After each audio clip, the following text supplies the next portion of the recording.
Nous t'appelons Papa Miracle. Je dis, je sais le Dieu qui est extraordinaire. Je sais le Dieu qui est tout puissant. Ce Dieu est mon Papa. Nous t'appelons Papa Miracle. Quand je pense à tes bienfaits dans ma vie, quand je pense au puissant Dieu que tu es, combien ton amour m'environne chaque jour, mon papa. Je veux chanter sans cesse tes louanges. Yo, yo, yo, yo.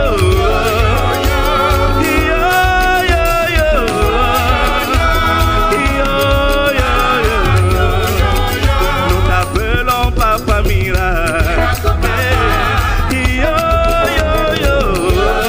Il faut que tu te réjouisses dans le Seigneur.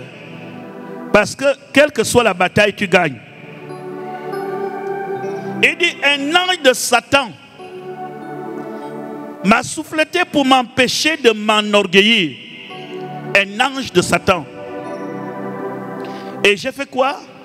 J'ai prié le Seigneur de l'éloigner de moi. J'ai prié le Seigneur. Je ne veux pas ça. Je veux que cet ange s'éloigne. J'ai prié 3 fois. La première fois, le Seigneur ne m'a pas donné une bonne réponse. La deuxième fois, le Seigneur ne m'a pas donné une bonne réponse. La troisième fois, le Seigneur ne me parle toujours pas. Mais c'est cette troisième fois qu'il me dit, ma grâce te suffit. Amen. Car ma puissance s'accomplit dans la faiblesse. Il dit pour que je ne sois pas enflé d'orgueil.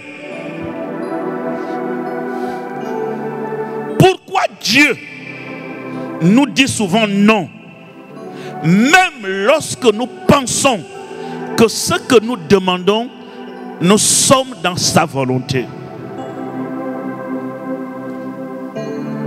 Il faut que vous sachiez que lorsque vous servez Dieu, vous êtes plus important que ce que vous demandez. La chose qui a plus de valeur devant Dieu, ce n'est pas ce que vous désirez, mais c'est vous-même. Vous accordez de l'importance dans ce que vous demandez, mais Dieu accorde de l'importance sur vous.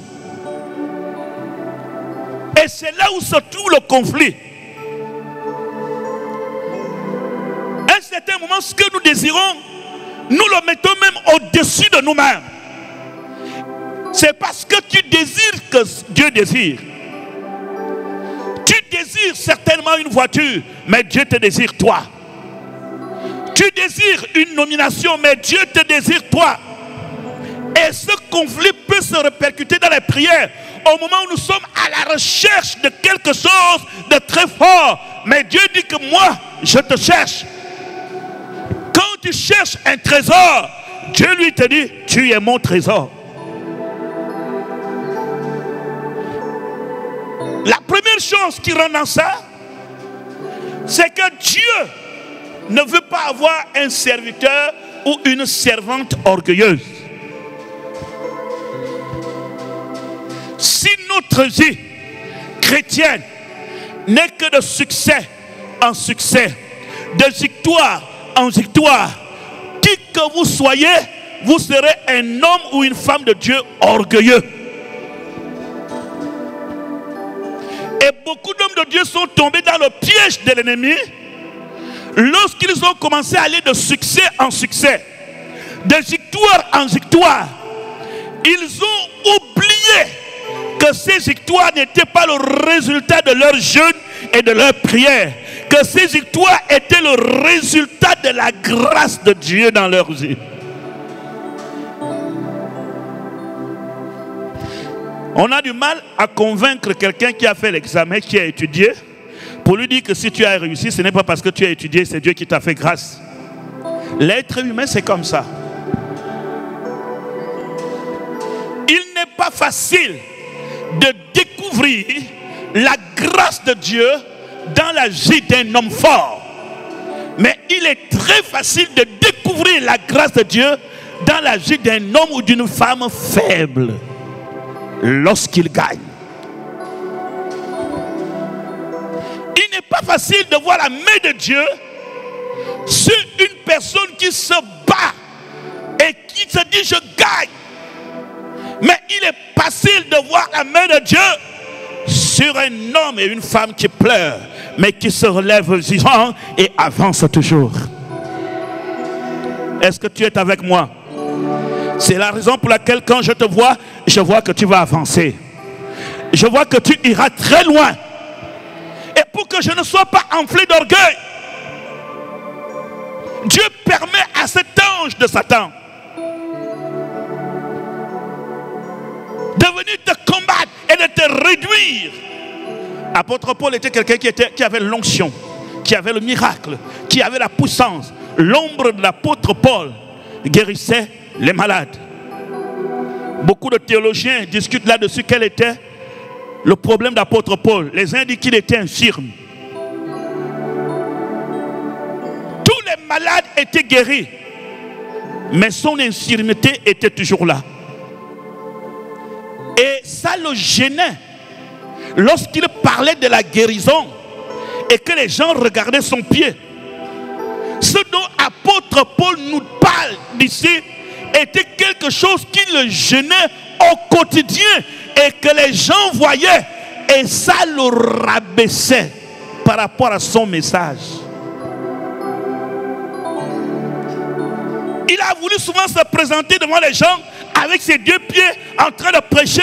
Les gens disent oui, ça c'est quelqu'un, mais non. Et il est allé prier et il dit Seigneur, guéris-moi. Il n'était pas guéri. Seigneur, guéris-moi. Il n'était pas guéri. Jusqu'à ce que le Seigneur te dise, ma grâce te suffit. Car ma puissance s'accomplit dans la faiblesse. Alléluia. Je veux que tu saches qu'on ne doit pas finir cette année. Tes ennemis ne verront pas la puissance de Dieu seulement quand tu jeûnes et tu pries. Mais tes ennemis verront la puissance de Dieu quand tu seras en train de pleurer. Tes adversaires verront la puissance de Dieu quand tu seras à terre. Car la puissance de Dieu s'accomplit aussi dans la faiblesse. Ce n'est pas parce que tu es faible que tu es vaincu. Ce n'est pas parce que tu es au sol que tu es vaincu. Ce n'est pas parce que tu n'arrives pas à te mettre debout que tout est terminé. Le grand Dieu est avec toi, quelle que soit la position que tu te trouves. Et les démons de ta famille le verront à partir de maintenant. Car ma puissance est cachée dans la faiblesse. Apôtre Paul, il dit pour que je ne sois pas enflé d'orgueil. Je vais vous dire quelque chose. La grâce surnaturelle de Dieu est sur chaque individu, qui que tu sois. C'est Dieu qui te tient. C'est Dieu qui te protège. C'est Dieu qui t'a donné ce travail. C'est Dieu qui t'a donné ce foyer. C'est Dieu qui t'a donné cet argent. C'est Dieu qui t'a donné ce métier. C'est Dieu qui t'a donné ces enfants. C'est Dieu qui t'a donné ce papa. C'est Dieu qui t'a donné cette maman. Tout ce que tu as, même si ça donne l'air que tu t'es battu, tu l'as obtenu par la grâce. Une personne qui voit la grâce de Dieu dans tout ce qu'il fait est très humble. Arrêtons de nous blâmer les uns pour les autres. Monsieur, si tu as réussi, c'est la grâce. Si ton ministère a réussi, c'est la grâce. Si tu as une grande foule, c'est la grâce. Si tu as construit un temple, c'est la grâce. Si toi tu n'as pas encore construit, la grâce est sur toi. On n'a pas des choses parce qu'on les mérite. On les a parce que nous avons trouvé grâce aux yeux de Dieu.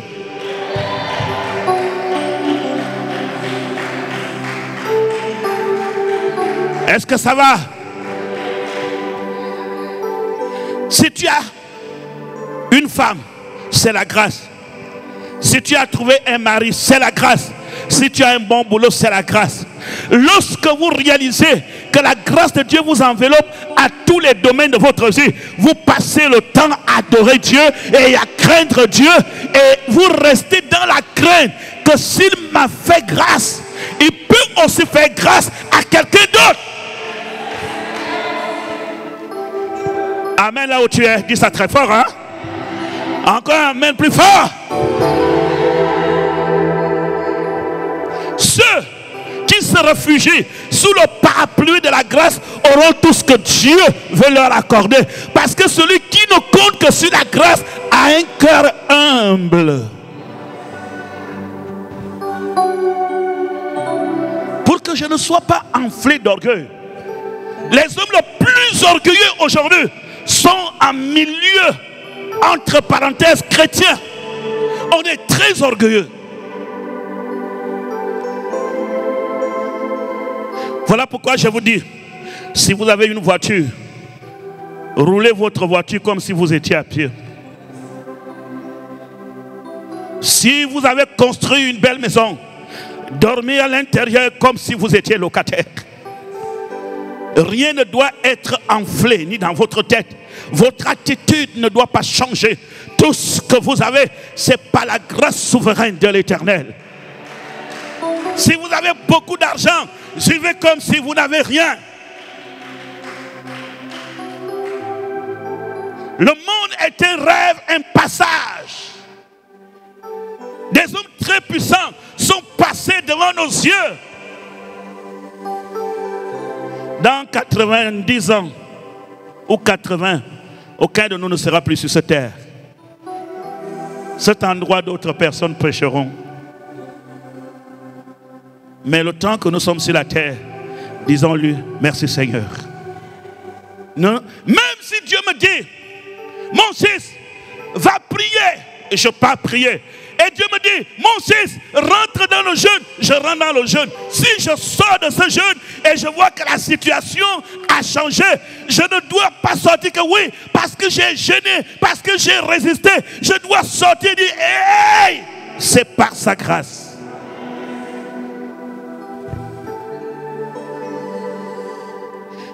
Je vais encore vous dire quelque chose. Il n'y a aucun homme de Dieu qui signera son ministère sur la terre sans avoir dans sa vie un domaine où il ne baisse pas la tête afin de ne pas être enflé d'orgueil. Il n'y a que Jésus qui avait la perfection spirituelle et corporelle. Et il a traversé ce monde. Tous les prophètes jusqu'à aujourd'hui, tous les prédicateurs, vous avez un domaine où vous devez baisser votre tête afin de ne pas être enflé d'orgueil. Je ne citerai pas le nom parce que j'aime pas quand on cite les péchés des hommes de Dieu qui se sont repentis et qui se sont réconciliés avec Dieu.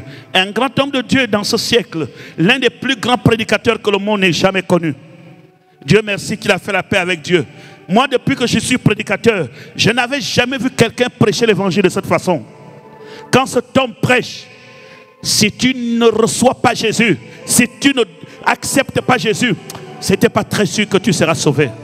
Mais cet homme était tombé dans les filets d'une prostituée et sorti dans les caméras du monde entier. Un jour, toutes les chaînes du monde ont raconté. On est parti voir un vieux prédicateur et dit, est-ce que tu penses que cet homme c'est encore un homme de Dieu avec tout ce qu'il a fait? Ce vieux prédicateur qui avait 90 ans, il a dit, qui suis-je, moi, pour juger cet homme de Dieu? Si je n'ai pas pu faire ça, ce n'est pas parce que je suis fort, c'est par la grâce de Dieu.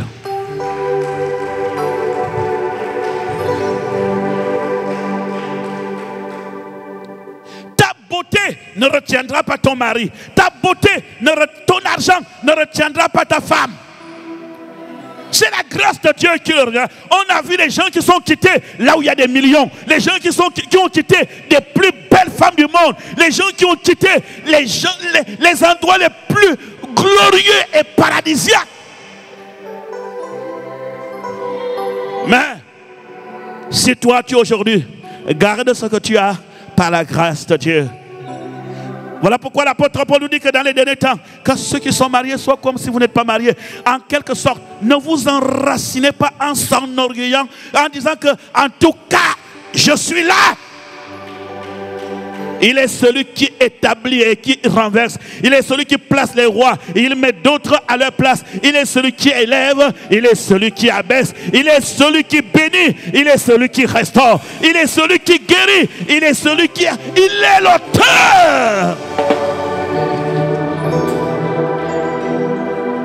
Il y a beaucoup de personnes que Dieu a mis certaines choses.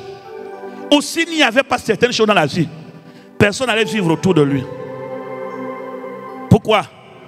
Parce que tout le monde est faible devant ses erreurs. Parce que la conscience est le plus grand prédicateur de la terre. Le plus grand prédicateur, ce ne sont pas les banquets, les Billy Graham. Le plus grand prédicateur de la terre, lorsqu'il prêche, que tu le veux ou pas, tu vas écouter. Il s'appelle la conscience.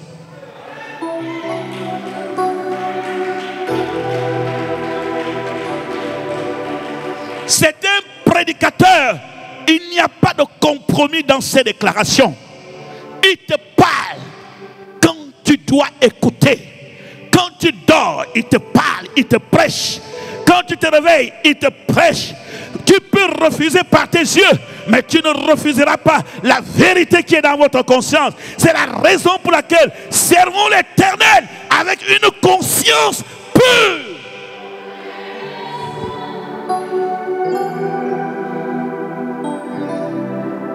Devant le monde, tu peux paraître vrai, mais au fond, la conscience te dit, c'est pas juste. Notre conscience est un grand prédicateur. Alléluia. Afin que je ne sois pas enflé d'orgueil, un ange est venu pour m'empêcher de m'enorgueillir. On veut se débarrasser parce qu'on doit être parfait. Soyez parfait comme votre Père Céleste est parfait. La Bible nous demande de l'être. La Bible ne dit pas vous êtes parfait. Il dit soyez, devenez. Et c'est ça la lutte sur la terre. Devenir ce que Dieu veut qu'on soit. Mais tous ces obstacles sont autour de toi. Satan veut te détenir quelque part. Il y en a des gens qui ont tout, mais il y a quelque chose qui te manque. Regardez notre vie. On se compare. Je vais vous aider.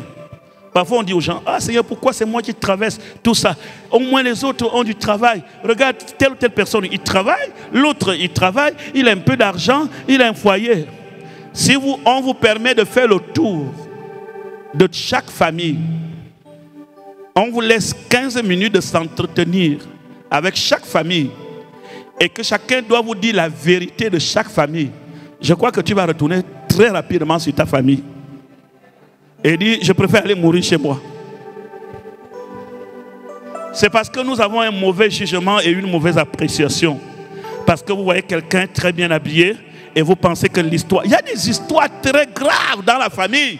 Mais comme on ne peut pas changer de famille, on est resté dedans. Il y a des histoires, on n'a pas envie d'entendre parler. Mais on dit c'est la famille. Afin de ne pas être enflé d'orgueil, quelque chose s'est passé.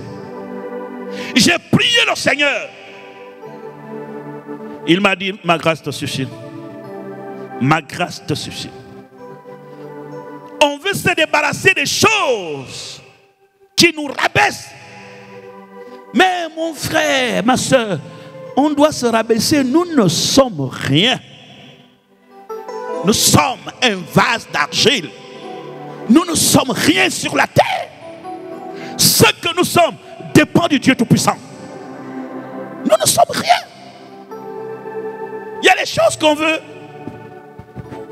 s'en débarrasser.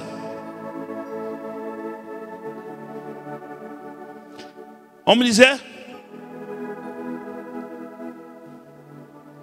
je parlais avec madame. sur ma vie. Après, on a dit, j'ai appris à Oyem parler quelque chose. J'ai appris à Oyem, pas à Oyem, dans la ville, chez Maison, au Vanyesatou, à Kamisatou, pour ceux qui connaissent. Et je suis parti là-bas, quand je suis allé au C2, je suis reparti à Bitam. Alors la grande question était, on se posait la question que si le Seigneur avait permis que je continue mes études à Oyem, je ne perds pas ma grand-mère, je devais aller au lycée d'État. Et si je devais aller au lycée d'État, je devais même aller à l'université. Et si je partais à l'université, bac plus 5, bac plus 20. Après, on s'est dit que la personne qui devait te prêcher l'évangile à cette époque-là, pour t'amener dans le Seigneur, allait faire comme ça. Parce que le diable, avec le niveau que tu as eu là, tu es dur à cuire. Mais si tu étais arrivé là-bas, Dieu lui-même devait venir comme apôtre Paul. C'est ce que je dis, dans la vie, Dieu ne te donne pas tout.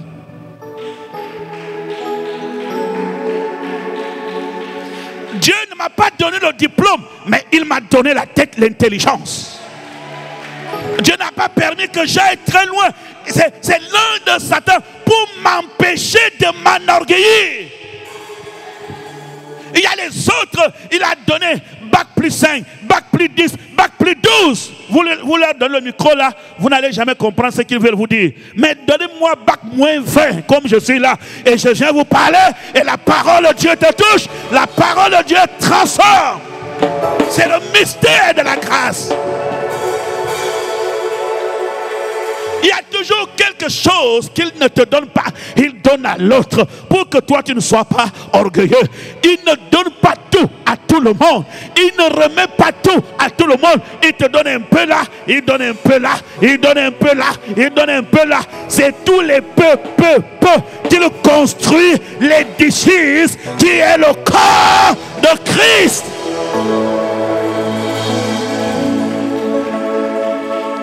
Dis amen là où tu es. Que l'Éternel te bénisse là où tu es, là, au nom de Jésus-Christ. Que Satan puisse voir que même dans la faiblesse, je suis plus que vainqueur. Pour que je sois humble. On cherche les hommes humbles. Il y a trop d'orgueil parmi nous. Les chrétiens, on est devenus orgueilleux. Merci pour ce jour. Bonne fête des femmes. Maman, bonne fête. Mais je vais vous dire aujourd'hui, soyons humbles. Vous allez voir, nous sommes dans un monde aujourd'hui, il n'y a que les prophétesses. Prophétesses, prophétesses. J'ai dit à ma femme, je ne vais jamais entendre que quelqu'un t'appelle prophétesse. C'est une épidémie. C'est quoi ça? La prophétesse telle, la prophétesse telle. Je ne doute pas du ministère prophétique. Je ne doute pas qu'il y a des femmes prophétesses. Mais ça devient comme le corona, comme un virus. Dès qu'une femme sait déjà lire 1 ou 2 chapitres, elle est prophétesse. Dès qu'elle dort la nuit pour des raisons dont elle-même connaît, elle voit un songe, une vision, elle est prophète. On peut vivre des songes, on peut voir des visions sans être prophétesse. On peut prophétiser sans être prophétesse. On a tous, que nous sommes là les chrétiens, l'esprit prophétique. On peut avoir le don de la prophétie. Il peut arriver que j'ai prophétisé. Cela ne me qualifie pas du ministère prophétique.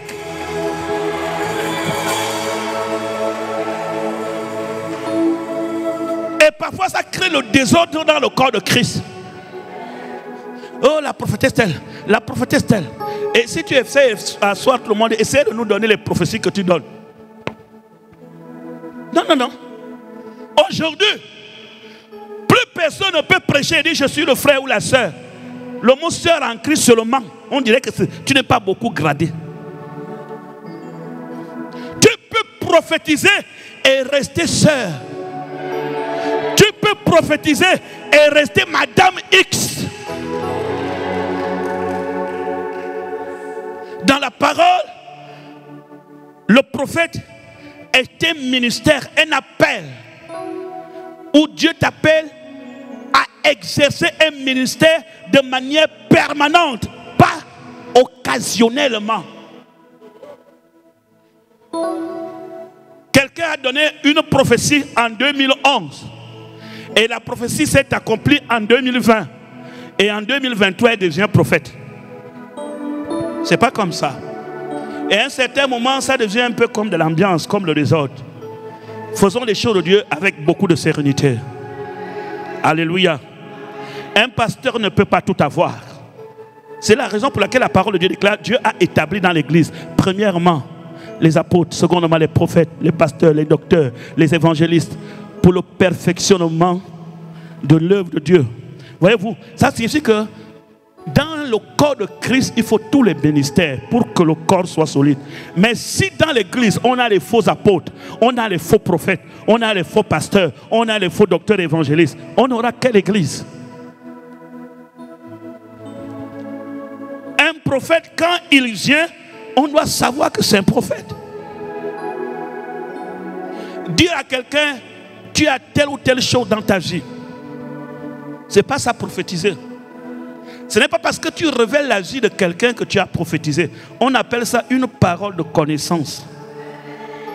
Jésus-Christ dit à Nathanaël: quand tu étais sous le figuier, avant qu'André t'appelle, je t'ai vu. Il révèle quelque chose de caché. Il dit à la femme samaritaine: tu as eu 5 maris.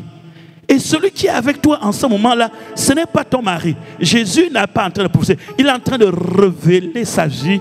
C'est une parole de connaissance. Quelqu'un ici peut prier. Si par là que tu pries, Dieu peut te révéler que telle ou telle personne a fait telle ou telle chose. On va louer Dieu. Le but du don de Dieu. Dites Amen. C'est vrai que bientôt la Pentecôte, je parlerai de ces choses dans la Pentecôte. Les dons spirituels ont un seul but sur la terre. Un don a un seul but. C'est d'amener la personne à être édifiée, à être construit et adorer Jésus. Un don ne doit pas nous déconnecter de Dieu. Est-ce qu'on dit Amen? Un don spirituel ne doit pas nous détacher de Dieu. Et un don spirituel ne doit pas amener les chrétiens à rechercher celui qui a donné le don que Dieu. Regardez les chrétiens de notre génération. Dès qu'un prophète arrive, il y a ceux qui voyagent, j'en raconte beaucoup. Oh, je vais aller voir un prophète. Il n'y a pas longtemps, une dame qui m'a arrêté dans une pizzeria là. Oh, homme de Dieu, on vient me dire là que c'est toi le bishop, je vais venir faire une consultation prophétique. J'ai dit, dégage! Heureusement que tu m'as trouvé que j'avais un peu d'argent dans la poche. C'est vous qui gaspillez le christianisme. Si tu m'avais trouvé là que j'avais faim, j'ai dit, viens faire, amène 250 000 francs, viens faire la consultation. Qu'est-ce que vous appelez consultation prophétique? Sortez de cet esprit diabolique où vous voulez chercher ce que je veux qu'on me révèle les choses. Tu veux qu'on te révèle quoi? On te dit, sers Dieu. Laisse Jésus entrer dans ta vie, dans l'histoire de ta famille. Maintenant, c'est ces consultations que tu cherches. Il faut aller au Cap. Bien 24, il y a une dame là-bas. Tu te mets le miroir. Et nous devenons responsables du manque de conversion dans les églises. Parce que notre message, viens me consulter. Tu viens me consulter. Après on te raconte, je vois que dans ton village, il y a le bananier. Côté gauche, tu commences à pleurer. Oh là là, comment il a ça? Tous les villages, il y a les bananiers. Je vois un grand arbre là dans votre village. L'arbre là fait quoi? Tu commences à pleurer. Oh mon Dieu, comment on peut me dire ça?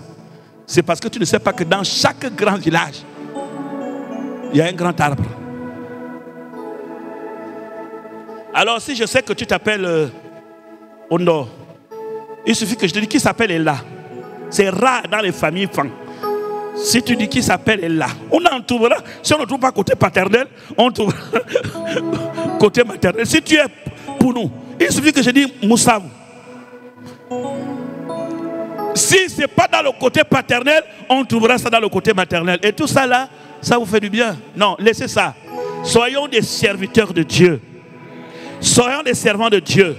Quand je vois que les choses se compliquent et que Dieu me dit non, non, non, non, non, non, non, il faut que je comprenne que le nom de Dieu ne signifie pas qu'il ne veut pas me donner. Le nom de Dieu, c'est pour me briser, pour que je me rabaisse, pour que je me dise, oh, je me soumets à toi.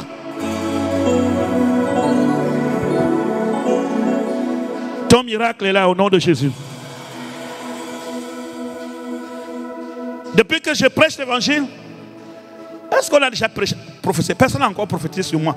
Un seul homme de Dieu, en 2001, jusqu'à aujourd'hui, il ne m'avait rien révélé. Tout le monde partait le voir. Oh, cet homme de Dieu là, il faut le voir. Moi, je n'avais pas l'argent. Au début de mon ministère, c'était même en 99, je me rappelle bien. À la Pairie, au jardin de la Pairie. On a pris rendez-vous avec lui, je suis allé. J'ai trouvé plein de gens. Il m'a dit seulement, bon, toi là, il faut attendre le temps de Dieu. Rentre chez toi. Il faut attendre le temps de Dieu. On est en 99. Je venais à peine de me marier. Retourne, toi, attends le temps de Dieu, retourne. C'est la parole là, seule qui me suffisait. Va et attends le temps de Dieu. Je suis parti. Je me suis dit, ah, donc Dieu veut faire quelque chose dans ma vie, alors je vais l'attendre. Et la meilleure façon d'attendre, c'est de le servir jusqu'au jour que lui et moi on va se rencontrer. Jusqu'aujourd'hui, vous êtes là parce que je prêche la parole de Dieu. Vous n'êtes pas là parce que quelqu'un m'a donné une prophétie, ou bien parce que quelqu'un m'a versé de l'huile, ou bien quelqu'un a révélé quelque chose dans ma famille. Les choses grandes se passent dans la discrétion. Les choses qui vont éblouir et changer l'histoire se passent en privé avec Dieu. Lève ta main et dis amen plus fort. Oui, même si on n'a jamais prophétisé sur toi publiquement, je te le déclare, pendant que tu es là, que ton cœur est là avec le Saint-Esprit, connecte-toi avec le Saint-Esprit. Tu as une valeur très importante aux yeux de Dieu. Dieu change ton histoire, Dieu va te bénir. Tu dis amen, un point, c'est tout. Un point, c'est tout. J'ai demandé au Seigneur, éloigne-toi. Il dit, ma grâce te suffit. J'ai prié une fois, j'ai prié deux fois, j'ai prié trois fois. Oh, il y a des gens qui sont assis ici, plusieurs sur le prière. J'ai prié une fois, j'ai prié deux fois. Je vais vous dire quelque chose, continue à prier toujours. Même s'il n'a pas répondu pour la première fois, prie pour la deuxième fois. Même s'il n'a pas répondu pour la deuxième fois, prie pour la troisième fois. Même s'il n'a pas répondu pour la troisième fois, prie pour la quatrième fois. Même s'il n'a pas répondu pour la quatrième fois, prie pour la cinquième fois. S'il ne te donne pas, il te donnera la raison. Je dis, s'il ne te donne pas ce que tu désires, il te donnera la raison pour laquelle il ne te la donne pas. Et s'il me donne la raison, c'est comme s'il m'avait donné ce que je cherchais. Je ne sais pas si quelqu'un me comprend.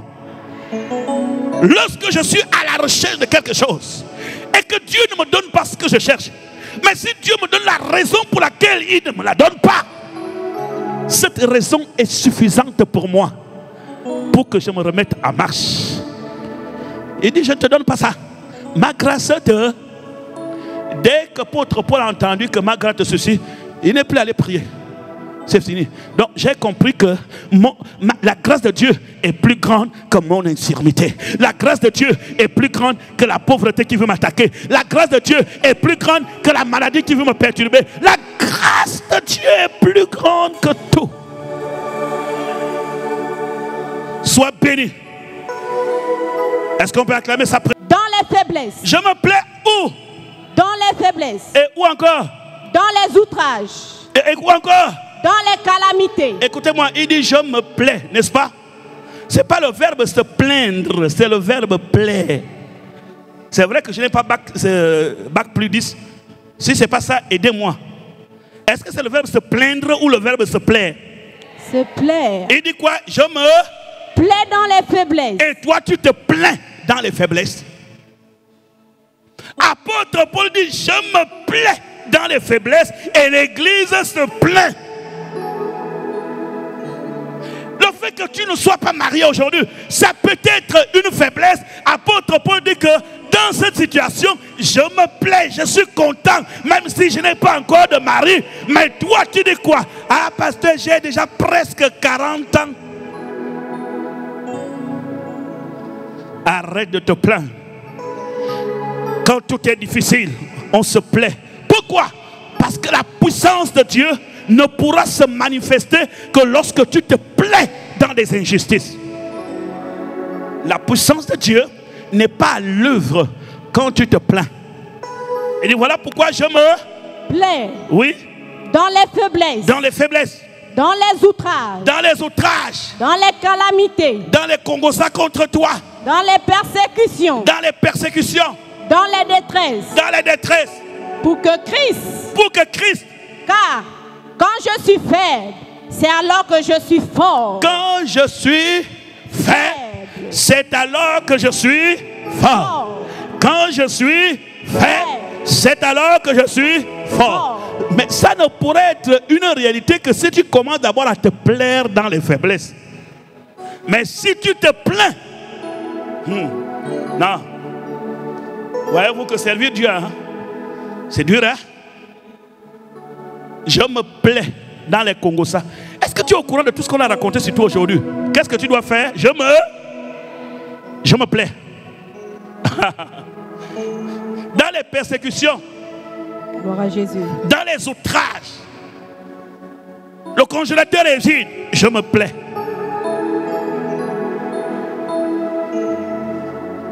Quand on appelle les rappels, c'est mon rappel qui a été oublié. C'est pas grave. Je me plais. C'est pas grave. Que je devais me marier là. Qu'est-ce qui n'a pas marché? Je me plais dans les faiblesses. Je me plais dans les outrages. Changer d'attitude. Dieu regarde plus l'attitude que les simples paroles que vous sortez de votre bouche. Il est facile de dire je suis enfant de Dieu, mais votre attitude dit je ne le suis pas. Je me plais dans des outrages. C'est ça devenir chrétien. C'est ça être un véritable enfant de Dieu. Celui qui a la capacité de vivre comme Christ sur la terre. Et si nous sommes nés de nouveau, nous sommes nés à vivre conformément aux Écritures. Je me plais dans les faiblesses. Je me plais dans les outrages. Je me plais dans les injustices. Je me plais dans les insultes. Parce que quand je suis faible, c'est alors que je suis fort. Satan le sait. Dès que je termine de prier ici, tout ce que le diable mettra devant moi, Satan ne pense pas que tu as gagné parce que mon congélateur est vide. Ne pense pas que tu as gagné parce que tu veux perturber mon foyer. Ne pense pas que tu as gagné parce que tu veux perturber mon entreprise. Quand je suis faible, c'est alors que je suis fort. Essaie de le dire à un certain moment quand les larmes couleront un jour de tes yeux d'une situation que tu traverses. Essaie de l'essuyer et dire Seigneur, dans ta parole, 2 Corinthiens chapitre 12, apôtre Paul nous dit que quand je suis faible, c'est alors que je suis fort. Malgré ce que je suis en train de traverser, qui est contraire à ce que je cherchais, je le déclare là maintenant. Quand je suis faible, c'est alors que je suis fort.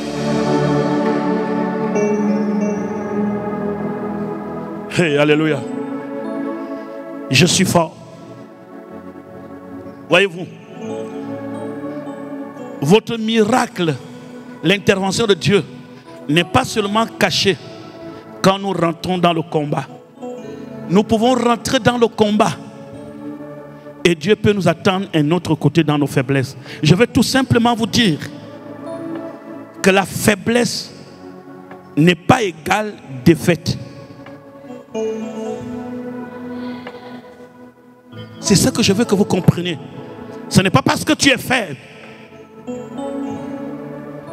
que tu as perdu. Change d'attitude. Quand Dieu dit non, change d'attitude. Quand Dieu ne s'aligne pas à ce que tu veux, oui, ça arrive. Et de manière générale, même la plupart d'entre nous qui sommes là, il y a beaucoup de choses que nous voulons, mais que Dieu ne veut pas. Il y a des choses que nous voulons, mais Dieu ne veut pas. Je fais comment? pour que je ne sois pas enflé d'orgueil. Il y a les membres de notre famille, hein, parfois tu le vois souffrir comme ça. On a un comme ça dans notre village, tu le regardes comme ça. Un jour, il voulait prier pour moi. Oh, pasteur, j'aimerais quand même que, un jour, si tu peux prier pour moi, hein, si tu veux, que Dieu me donne aussi l'argent. Je regarde d'abord comment il est, ce monsieur-là. Je dis, Seigneur, il est pauvre, tout le village souffre. Mais le jour que lui, il aura l'argent, mais il va nous exterminer, nous tous. Il y a des gens, parfois, Dieu garde dans cette position-là pour les raisons que Dieu lui-même connaît.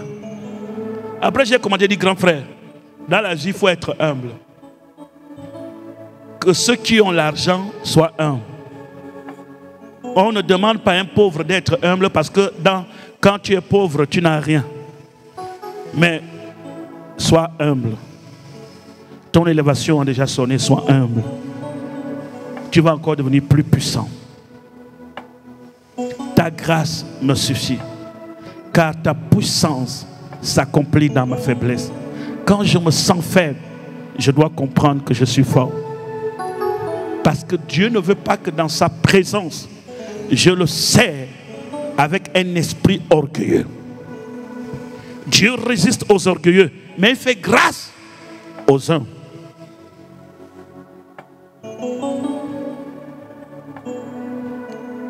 Le cœur d'un homme doit être transformé. Le cœur d'un homme doit être humble. Le cœur d'un homme. L'humilité, ce n'est pas la naïveté. Ne les confondez pas. On peut être humble, mais être prudent. Humble, ce n'est pas que les gens viennent enlever tout ce qui est dans ta maison. Tu dis non, moi je suis seul en Christ, je suis humble. On prend le four, l'Éternel te le rendra. Tu dis prenez quand je suis faible, c'est alors que je suis fort. On veut la nourriture au congélateur, videz. Quand je suis faible, c'est alors que je suis fort. Non, non, non. Humble ne signifie pas être imprudent. Lorsqu'on est humble, l'humilité n'enlève pas le discernement. L'humilité n'enlève pas la prudence. L'humilité n'enlève pas l'intelligence. L'humilité n'enlève pas la méfiance. Je ne sais pas si quelqu'un me comprend. L'humilité, c'est notre attitude vis-à-vis de celui qui est en face de nous. La manière dont on se comporte vis-à-vis de cette personne. Vous pouvez être intellectuellement, financièrement, socialement plus élevé que celui qui est en face de vous et se comporter comme si vous étiez inférieur, alors que c'est le contraire. Lui, quand il est venu sur la terre, il était intellectuellement, spirituellement, divinement plus élevé que tous les hommes. Mais il les a appelés et il a lavé leurs pieds en nous donnant l'exemple. N'utilisez pas la puissance que Dieu vous donne pour affronter les autres. Utilisez la puissance que Dieu vous donne pour servir les autres. Et Dieu va encore vous donner. Il va encore vous remplir. Il va encore vous donner. Il va encore vous remplir. Ça va, non? Est-ce que tu peux acclamer le Seigneur notre Dieu?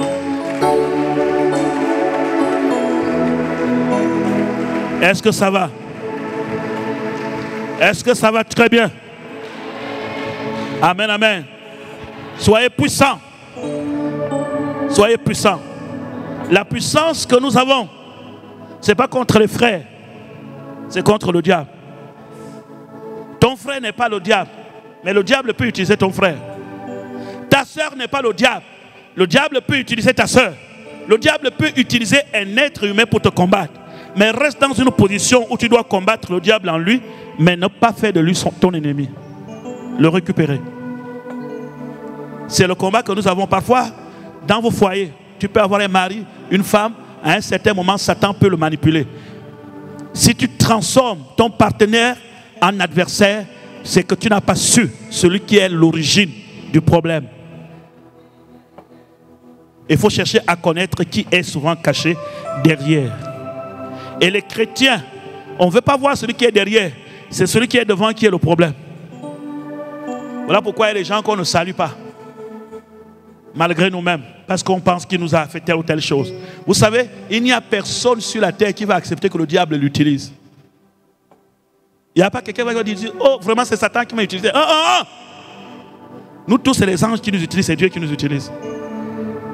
Il a fallu que Jésus dise à Pierre, arrière de moi Satan. Le diable peut souffler et pousser certaines personnes à blesser les autres. Mais tout ça, c'est rien. Si vous avez écouté le message que je vous donne, la parole que je vous prêche, vous sauriez détruire ce diable et récupérer votre frère, votre soeur. Alléluia. Quand je suis faible, c'est alors que je suis fort. Quand je suis faible, c'est ça même, ma force. Quoi que le diable fasse, quoi que le diable dise, la puissance de Dieu dans ma vie et même dans ma faiblesse. Ne pensez pas et ne pensez plus que lorsque vous traversez les temps très difficiles, les armes deviennent inefficaces. Non. Tu es toujours puissant avec le Seigneur Jésus-Christ.